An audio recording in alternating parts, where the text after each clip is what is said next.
ਯਾਰ ਸਾਰੇ ਟੈਬ ਦੇ ਨਹੀਂ ਸਾਊ ਤੇ ਕਲੇਸ਼ੀਆ ਨਾਲ ਬੈਠਾ ਬੋਰਨ ਕੈਨੇਡਾ ਜਮਾ ਦੇਸੀਆਂ ਨੀ ਕੁੜਤੇ ਨਾ ਸੋਹਣੀਏ ਸਨੈਪ ਬੈਕਾਂ ਪਾਲੀਆਂ ਪੈਰਾਂ ਵਿੱਚ ਚੱਲ ਸਰਕਾਨੇ ਮੁੰਡੇ ਖੇਸੀਆਂ ਨੀ ਜਦੋਂ ਕੋਲੋਂ ਲੰਘ ਗਈ ਜ਼ਰਾਈ ਹੋ ਗਿਆ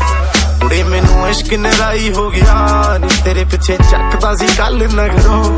ਨਿਕਲਿਆ ਜਾਣ ਦਾ ਬਚਾਈ ਹੋ ਗਿਆ ਨੀਂਦੋਂ ਹੀ ਕੰਮ ਜੱਟ ਨੂੰ ਨੀ ਪੀ ਲਈਏ ਆ ਪਹਿਲੀਏ ਬਾਜੀ ਪੂਰੀ ਪੱਕੀਆਂ ਨੀ ਰੈਲੇ ਦੀਏ ਨਹਿਲੀਏ ਨੀ ਅੱਜ ਤੱਕ ਲਿਆ ਨੀ ਰਿਕਾਂ ਨੇ ਪੰਗਾ ਮੁੱਲ ਦਾ ਇੱਕ ਵਾਰੀ ਆਖ ਦੇ